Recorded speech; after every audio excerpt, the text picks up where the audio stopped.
ভক্তের বাড়ি যাব, তা যদি আড়াআড়ি বনপথে যাওয়া যায় তাহলে মোটামুটি রাস্তাটা একটু কম হয়।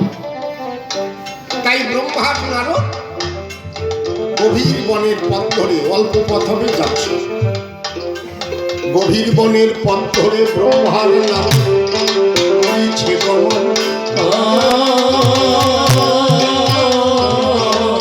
গভীর বনের মধ্যে গিয়ে যখন দিল দর্শন, গভীর বনের মধ্যে চলে গেছে। যখন চলে গেছে তার দস্যুরত্না করতে সেখানে আছে। বিরাট চেহারা বাবা, হাতে এত বড় একটা তরবারি, খালি ভাবছে কে আসে এই পথে, আসলে রেহাই নাই, কিছু পাই বা না পাই তার গলাটা কেটে আনন্দকে গলায় ঝুলিয়ে রাখে। ব্রহ্মা নারদ জানে না ওই বনের মধ্যেই দস্যুরত্নাকর আছে।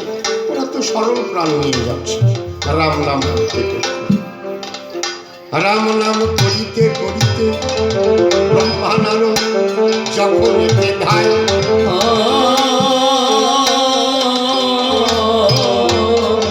দস্যুরত্নাকর দুজনকে দেখে সম্মুখে দাঁড়ায়।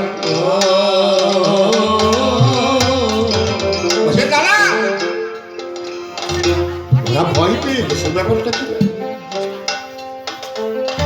এই কোথার থেকে বলছে কি বাবা? ব্রহ্মা বলছে কি? বলে কি বোঝো না, কি আছে দেখ। ব্রহ্মার নারদ বলে বাবা আমরা তো ভক্তের বাড়ি যাচ্ছি, আমাদের কাছে তো কিছু নাই। না না, এত সুন্দর চেহারা আর তোমাদের কাছে কিছু নাই, তা বললে কি হয়? তাড়াতাড়ি বের করো কি আছে। ব্রহ্মার নারদ বলছে বাবা আমরা মিথ্যে কথা বলি না, বাস্তব কথা। ভক্ত হতে গেলে মিথ্যে কথা বললে চলে না। আমি একটু বুঝিয়ে বুঝিয়ে বলি, কিন্তু রাগ করবে না। এই জন্য দেখবেন ভাগবতের প্রথম দিকে 4টে লাইন লেখা আছে। সাধন ভজন করতে গেলে, ভক্ত হতে গেলে এই 4টে লাইন মেনে চলতে হয়। সত্যরূপম পরম ব্রহ্ম সত্য পরমন্তপ সত্যমূলা ক্রিয়া সত্তা সত্তাৎ পরতর নহি। সত্যের উপরে জগতে আর কিছু নাই নাই নাই।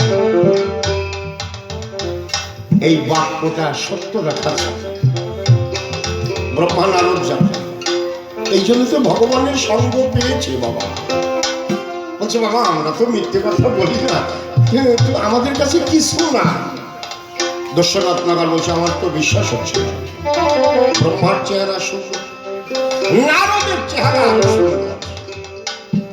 ও ভাবছে এত সুন্দর চেহারা, যে কাছে ধন রত্ন টাকা পয়সা কিছু নাই তা তো হয় না। দস্যুরত্নাকর বলছে আমি পরীক্ষা করব, যদি কিছু পাই আর রেহাই নাই, পেলেও রেহাই নাই, না পেলেও রেহাই নাই। নারদের কাপ উঠে গেছে, নারদ কাঁপছে, ভয় পেয়ে গেছে। নারদ ডেকে বলছে এখন আমি কি করব? ব্রহ্মা আস্তে আস্তে বলছে অজপায় নাম করো।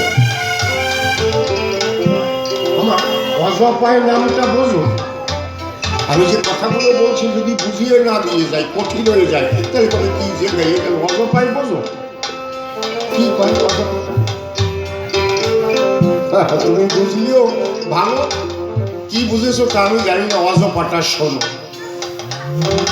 এটা অভ্যাসের দাস।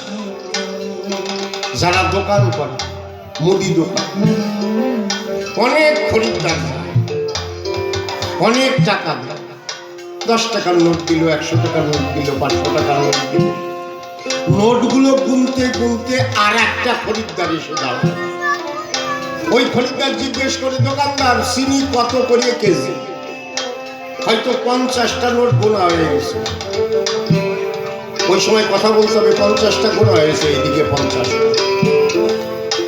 একজন এসে জিজ্ঞেস করলো চিনির দর কত? আমি বললাম 45 টাকা। 51, 52, 53, 54, 55 সংসার।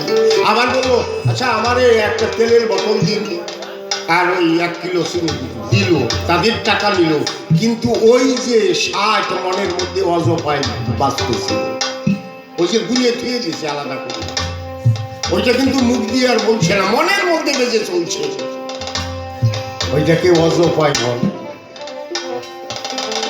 অজপায় হয়ে যাচ্ছে একা একাই ভিতরে, লক্ষ্য করে দেখবেন। গুনিয়ে তোলাম, এটা এই কথা গুনিয়ে তোলাম, ওইটা নিয়ে আসি তো, ওইটা ভিতরে বাঁচতেছে কয়টা, 51টা ধুয়ে দিলাম। আমি আর কিন্তু মুখ দিয়ে বললাম ওই কাজ করছে, ভিতরে বাঁচতে 51 ওইটা মুখ দিয়ে বলা লাগে না, ভিতরেই কাজ চলছে, এটাকে অজপায় বলে। নারদ অজপায় রাম নাম করছে, নামের নামে জানতে পেরেছে। তখন ব্রহ্মা বলছে বাবা যদি বিশ্বাস না হয় তাহলে আমাদের শ্বাস করে দেখো। দশরত্নাকর বললেন আমি তো শ্বাস করবো। রত্নাকর ধীরে ধীরে দুইজনের কাছে গেল,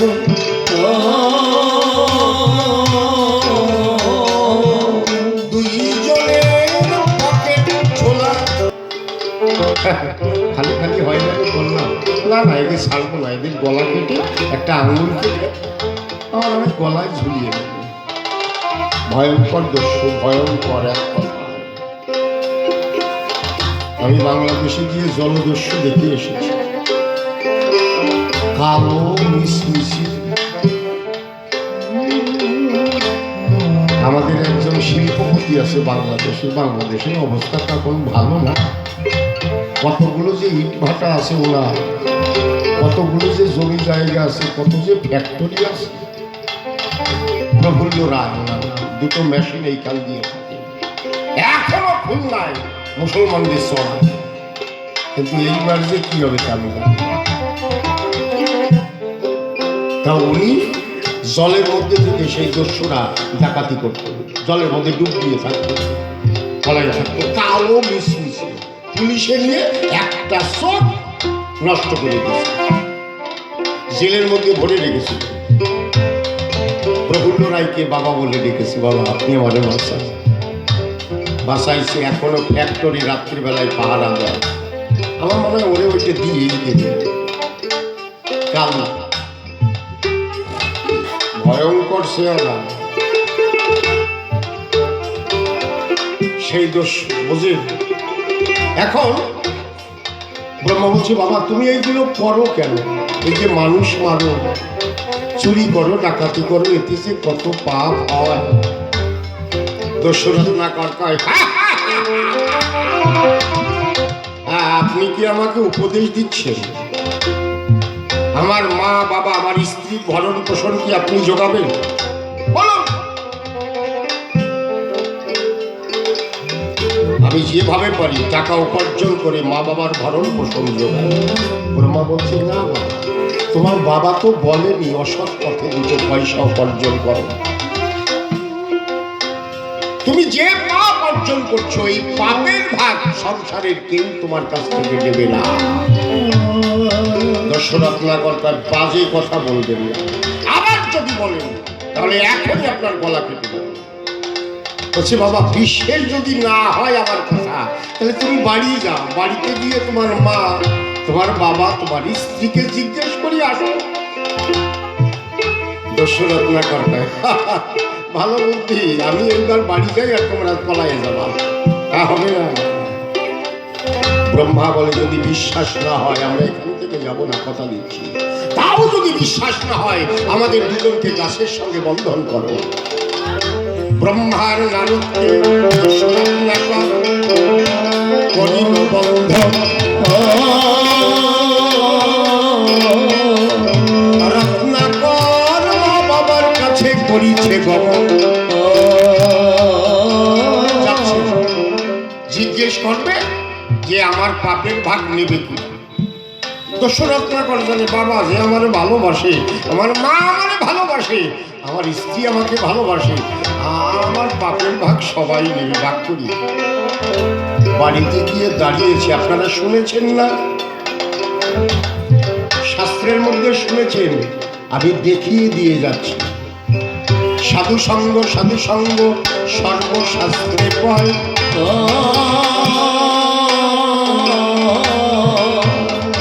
এই সাধু সঙ্গ করলে পরে প্রেমের হয় উদয়। প্রেমের উদয় হলেই ভগবত প্রাপ্তি হয়। এইটা শুনেছেন, দেখে যান। আর রামায়ণের মধ্যে তার জল প্রমাণ। ব্রহ্মা এবং নারদকে স্পর্শ করেছে, গাছের সঙ্গে বন্ধন করেছে। সাধুকে স্পর্শ করেছে, অত বড় একজন পাপী। বাড়ি যেতে যেতে না তার মনের পরিবর্তন হয়ে গেল। আচ্ছা, আপনারা জানেন যারা বড় দস্যু হয় তারা কি করে? ওদের কথাবার্তার মধ্যে কোনো প্রেমই থাকে না বাবা। যারা মস্তান দেখবেন, নাম ধরে ডাকবে। আপনার নাম যদি দীনবন্ধু হয়, আপনার করবে এই দীনবন্ধু দা শোন, তুই এটা করলি কেন, তুই টুকারি করবি। দস্যু রত্নাকর তদ্রূপ ছিলেন। বাবাকে ডাকতো, বাবা আমি চললাম, কোনো প্রেম ছিল না। কিন্তু আজকে ব্রহ্মার নারদের সঙ্গে বাড়ির দিকে যখন রওনা দিয়েছে, বাবা চ্যাবনমণি যে ঘরে বসে আছে সেই ঘরের কাছে গিয়ে প্রেম ঘরে ডেকে বলছে, বাবা বাবা। চ্যাবনমণি কয়, এ তো আমার রত্নাকরের কণ্ঠস্বর, কিন্তু এত বড় মুখমাখা করছে আমাকে বাবা বলে ডাকলো রে, আমার প্রাণটা জুড়িয়ে গেল। চ্যাবনমণি বাইরে এসে বলছে, বাবা আজকে এত মধুমাখা কণ্ঠে আমার বাবা বললে ডাকলি, এই বাবা বনের মধ্যে কি তুই সাধু সঙ্গ পেলি, ভক্ত সঙ্গ পেলি? দস্যু রত্নাকর বলে, ভক্ত সঙ্গ কিনা জানি না, তবে দুজনকে আমি গাছের সঙ্গে বেঁধে রেখে এসেছি। চ্যাবনমণি বলে, কেন? বুঝছো বাবা, আমি যদি কোনো পাপ কাজ করি, তুমি তোমার বাবা, এই যে মা ও আছে, আমি তো তোমাদের সন্তান, আমি যদি কোনো পাপ টাপ করিয়ে থাকি, তাহলে খানিকটা পাপ তোমরা দুইজনে নেবা। চ্যাবনমণি এবং চ্যাবনমণির স্ত্রী মাথা নিচু করে বলল, তা হয় না, তা হয় না রে বাবা। কেন? বলে, মানব জন্ম তো আমরা দুর্লভ জন্ম পেয়েছি, আমরা জানি না মানব জন্মে কতটুকু কি করতে পেরেছি। জাগতিক জগতের কিছু তো আমাদের সাথে যাবে না। যেদিন দেহ থেকে প্রাণ পাখি উড়ে যাবে, ভবনদীর কিনারে গিয়ে দাঁড়াবো, সেদিন ভবনদীর আমাকে কিছু করবে, আমি কি দেব? আমার তো কিছু দেওয়ার নাই। এই জন্য বাবা আমাকে পাপের ভাগী করিস না, যদি পারিস আমার খানিকটা পুণ্য দেবে বাবা। দস্যু রত্নাকর মা বাবার কাছে ধাক্কা খেল। রত্নাকর ভাবলো,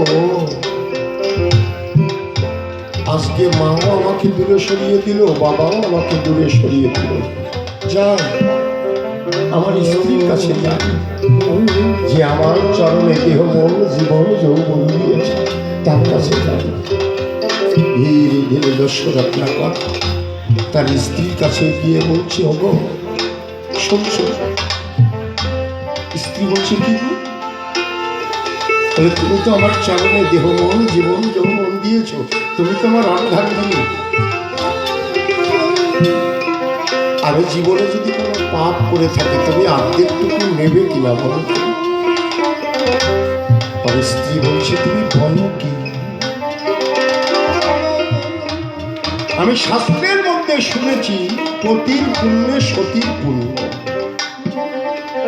তুমি যদি কোনো পাপ করো সেটা আমি গ্রহণ করতে পারি না, তুমি যদি কোনো পুণ্য করো আমি আঁচল পেতে দিচ্ছি, তুমি আমাকে দাও, তা আমি নেব।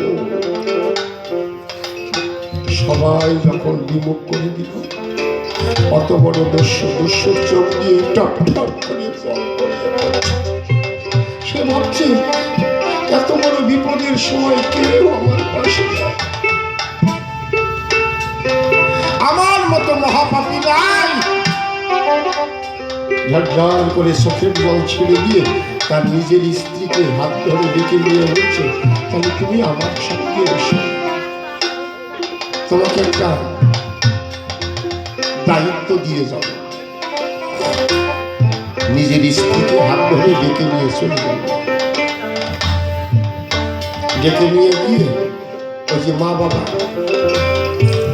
মা বাবার কাছে গিয়ে বললো, দেখো নিজের স্ত্রীকে বলছে, আমার মতো মহাপাপী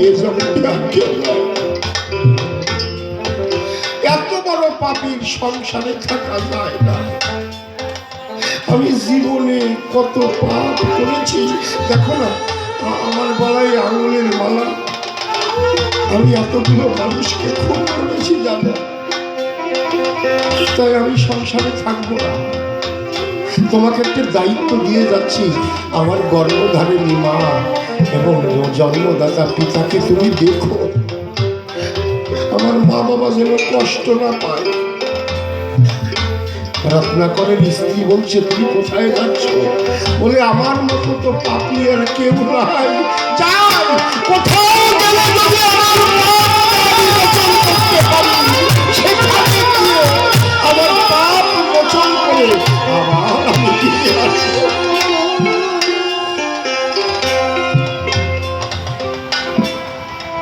রত্নাকর চল, দু চোখে তার জল, জীবনেও তার চোখে জল। ব্রহ্মাণ নারদ অঝরে কাঁদছে, হে দীনবন্ধু রাম, কি বেকায়দায় পড়লাম, কি বেকায়দায় পড়লাম। আমরা ভক্তের বাড়ি যাচ্ছিলাম, এদিকে তাকায় দেখে ব্রহ্মাণ নারদ ওই যে দস্যু রত্নাকর আসছে, কিন্তু রত্নাকরের হাঁটা চলা সম্পূর্ণ পাল্টে গেছে। মাথা নিচু করে এসে ব্রহ্মা এবং নারদের কাছে দাঁড়িয়ে কি করলো জানো না? ওদের হাতের বন্ধন বনের মধ্যে বেঁধে রেখেছিল, হাতের বন্ধন পায়ের বন্ধন খুলে দিয়ে হাও মাও করে কান্না করে ওদের দুটো চরণ ধরিয়ে ধরে বলছে, বাবা আমার মতো মহাপাপী এই পৃথিবীতে না, তোমরা এমন বিধান দাও যাতে আমি এই পাপের হাত থেকে রেহাই পাই। তখন বলেছিল, বাবা রে, এর হাত থেকে একমাত্র রেহাই হচ্ছে মধুর রাম নাম। রাম নাম ছাড়া রেহাই নাই। ওকে এক জায়গায় বসে রাম নাম করতে বললো, কিন্তু এত পাপ বাবা করেছে না, রাম নাম তার জিহ্বায় উচ্চারণ হয়। রত্নাকর চেষ্টা করছে রাম বলতে, হয় না। তখন আরো কেঁদে কেঁদে বলছে, আমার তো নাম হয় না, তাহলে কি আমি পাপের হাত থেকে মুক্তি পাবো না? ব্রহ্মা বড় সমস্যায় পড়ে গেল। অত বড় একটা দস্যু, সে যখন পথে আসতে চায় তাকে তো বলতেই হবে, রাস্তাটা দিতেই হবে। ব্রহ্মা ভাবলো যেন তেন প্রকারে ওকে রাম নাম বলাতেই হবে। তাকিয়ে দেখলো একটা মরা গাছ পড়ে রয়েছে, মরা বৃক্ষ। বৃক্ষটাকে করিয়া লক্ষ্য বলেছে, রত্নাকর ওইটা কি? ওটা তো মরা বৃক্ষ। বলে, তুমি মরা বলতে পারো? দস্যু রত্নাকর কয়, বারে আমি জীবনে কত মানুষকে মেরেছি, মরা বলতে পারবো না। বলে, তুমি যদি মরা বলতে পারো আর ভয় নাই, আর ভয় নাই। এই জায়গায় বসে তুমি মরা মরা নাম জপ করো। সেই মহাত্মা বাল্মীকি মরা মরা নাম জপ করেছিল। তিনবার মরা বলে দেখেন, দেখবেন রাম নামের ধরে উদ্ভাসিত হয়, মরা মরা মরা মরা মরা মরা মরা বলতে বলতে রাম নামের ধরে উদ্ভাসিত হলো। আর দস্যু রত্নাকর